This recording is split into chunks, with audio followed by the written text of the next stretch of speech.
Jesus, o Ramacheia. O profeta, ele começa a trazer algo aqui: quem deu crédito à nossa pregação e a quem se manifestou a Lamacheia, o braço do Senhor, Oricalamanai. Isaías estava dizendo justamente que não havia possibilidade nenhuma a Lamacheia do Evangelho se expandir se Jesus não tivesse vindo para a terra, porque havia a religião, com certeza judaica, antes de Jesus vir, havia as sinagogas, mas era uma religião superficial, onde não havia mais condições nenhuma de regenerar ninguém ao verdadeiro Evangelho, o Ramacheia. Por quê? Porque eram pessoas que estavam baseadas em suas sinagogas, usufruindo do que o povo trazia para eles, pessoas que queriam apenas a Lamacheia, os bens de quem trazia, mas eles mesmos não queriam santificação, ali parados dentro de uma lei, onde eles mesmos não cumpriam a própria lei. É quando Jesus vem e vai bater de frente com esse povo aí, que nem quer ir para o céu e ainda impede quem quer entrar para o céu também. Então por isso Isaías vai dizer assim, ó: quem deu crédito à nossa pregação? Não havia como acreditar no judaísmo, não havia como acreditar naquela religião que era impossível, irmãos, do ser humano cumprir as leis. Era impossível. Nós, no nosso país cheio de falhas, quem é daqui de nós que cumpre a lei inteira desse país? Me mostra um cidadão brasileiro que nunca tropeçou numa das leis brasileiras, uma que a gente nem conhece todas elas. Quem é que nunca passou no farol vermelho por acaso? É só um exemplo, não é? Quem nunca, a Lamacheia, tomou o lugar de outro contra a lei? Quem nunca, a Lamacheia, aliás, quantos não estão aí livres e já praticaram um crime e não foram pegos pela polícia? Que se fossem pegos não cabia na cadeia tanta coisa errada que nós fazemos no nosso dia a dia diante da lei brasileira, principalmente quando a lei brasileira é contra a lei divina, que aí eu tenho que ficar onde? Com a lei de Deus. Então podem bloquear a vontade, mas eu vou fazer o quê? A vontade de Deus. Aí eu vou estar o quê? Infligindo a lei do meu país. Mas não tem problema, mas é um quê? É um erro dentro da lei. Então naquele tempo justamente era isso que acontecia. Por isso Isaías vai dizer assim: quem vai dar crédito à nossa pregação? Porque vamos pregar o que nós não podemos fazer. É preciso que haja um novo Ramacheia, o novo, aí sim surge o Novo Testamento, que Jesus vem aqui e crava Ramacheia com a sua morte. Ele vem para trazer um Novo Testamento, a nova lei, que é a graça, o Recalamacheia, é onde ele vai trazer a condição de eu poder, a Lamacheia, alcançar a salvação. Por quê? Porque só ele cumpriu toda a lei, a Lamacheia levando sobre si toda a culpa nossa, porque nós não conseguiríamos jamais fazer o que a lei estava dizendo.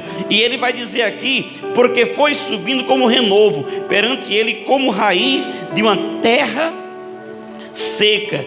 Aí vai dizer aqui, ó: ele não tinha parecer e nem formosura, e olhando nós para ele, não havia boa aparência nele, para que o desejássemos. Por quê? Isaías vai escrever isso daí. Ele não estava vendo, mas ele teve a visão do futuro. E as pessoas veem ali, e houve muita contradição. E até eu entender isso, até eu entender esse versículo aí, pelo Espírito Santo, eu também falava: meu Deus do céu, eu contradizia alguns quadros que fazem Jesus belo. Também não é Jesus do olho verde, né? Aquilo lá que existe no quadro. A gente sabe que não é, porque ninguém sabe a face de Cristo. Mas aí está escrito justamente o seguinte, ó: não tinha formosura em Jesus, a Lamacheia, e olhando nós para ele, não havia boa aparência nele, para que o desejássemos. Isaías está dizendo bem assim: quem vai olhar para um homem todo dilacerado, a face rasgada, a cabeça rasgada pelos espinhos, o corpo cortado, Ramacheia, ou pelos soldados romanos, as costas faltando parte de carne, porque só os ossos dele que não foram quebrados, o homem todo ensanguentado. Quem iria ver beleza num Jesus crucificado, irmãos? É isso que Isaías está dizendo, porque o nosso Deus, com certeza, eu tenho certeza que ele era um homem belo antes do sofrimento, eu tenho certeza disso, Ramacheia. Mas naquela condição que Isaías está dizendo ali, ele não tinha beleza nenhuma, porque estava dilacerado, estava ferido, machucado, arrebentado, até a última gota de sangue. Oricalamacheia. Então por isso que ele vai dizer para nós, Isaías teve essa visão, para nós entendermos que o que ele sofreu foi muito mais do que essa provinha que você passa aí e não quer servir a ele como ele quer ser servido. Nessa manhã Deus traz a nossa vida para quê? Para que devemos refletir aqui, em nome do Senhor Jesus, o Ramacheia. Ele era desprezado e o mais indigno entre os homens, homem de dores, e alamachor e cantarabaché, experimentado nos trabalhos, como um de quem os homens escondiam o rosto. Era desprezado e não fizemos dele caso algum, o Ramacheia. Qual foi o homem na terra, naquele tempo lá, naquele dia, naquela sexta-feira, que se levantou para dizer assim: pode tirar ele da cruz, vamos cuidar do experimento dele, que ele não deve nada. O único que falou que ele não devia foi, sabe, Pilatos. Por quê? Porque a mulher teve um sonho de noite e chegou para ele no outro e falou assim: não põe a mão nesse homem, lava as tuas mãos, porque eu não vejo culpa nenhuma. E ele fala o quê? Para o judeu, falou assim: olha, eu já examinei tudo o que ele fez, não tem nada de errado. Se quiserem condenar, é vocês têm a oportunidade, mas eu lavo minhas mãos na frente de todo mundo, ou seja, essa culpa eu não levo. Um ímpio falou isso, o Ramacheia. E não teve um que chegasse ali, apenas aquele sirineu que foi obrigado, irmãos. Não é porque ele teve dó de Jesus e foi levar a cruz de Jesus, não. Ele vinha lá, você vai ver, ele vinha do campo, ele vinha do trabalho dele. Eu fiz até essa letra aí, depois eu canto outro dia, que não está pronta ainda, mas eu tenho essa letra do sirineu muito linda, a história desse sirineu. E aí ele vem do campo e os soldados, a Bíblia está bem clara lá, vão conduzir aquele homem para quê? Para levar a cruz um pouco de Jesus. Mas aquilo foi muito bom para o sirineu, mas foi uma coisa ordenada pelos soldados. Oricalamacheia. Não foi de livre, espontânea vontade. Ninguém, nem os seus discípulos, desapareceram todos. Ficou João olhando para a cruz lá, diante do Gólgota, a mãe dele chorando, mas ninguém teve coragem. Me coloca no lugar dele, me põe no lugar dele, deixa eu sofrer um pouco no lugar dele, deixa essa parte aqui que ele vai apanhar, eu suporto no lugar dele. Por isso Isaías vai dizer assim, ele foi desprezado literalmente, o Ramacheia. Então nesta manhã eu preciso entender, e você precisa entender, que por mais que nós façamos por esse Jesus maravilhoso, soberano, puro e perfeito, é muito pouco.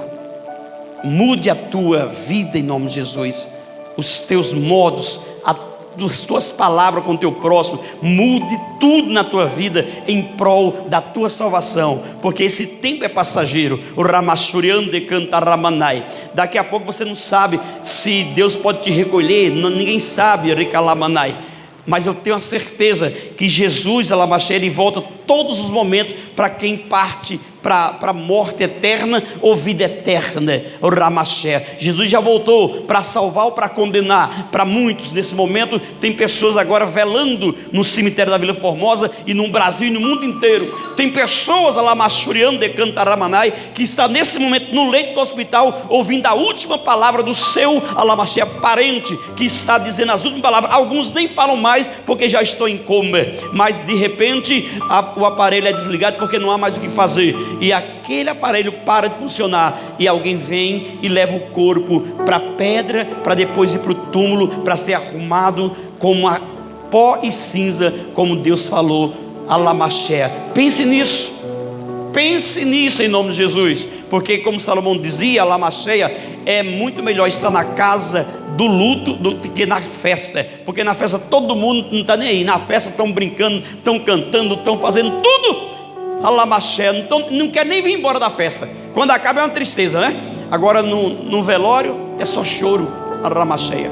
Então, queridos, que Deus nessa manhã tenha misericórdia de nós e faça nascer dentro de nós o desejo maior de pelo menos desejar o Senhor Jesus como nosso único e suficiente Salvador em nossas vidas. Amém, queridos? Aplauda o Rei da Glória.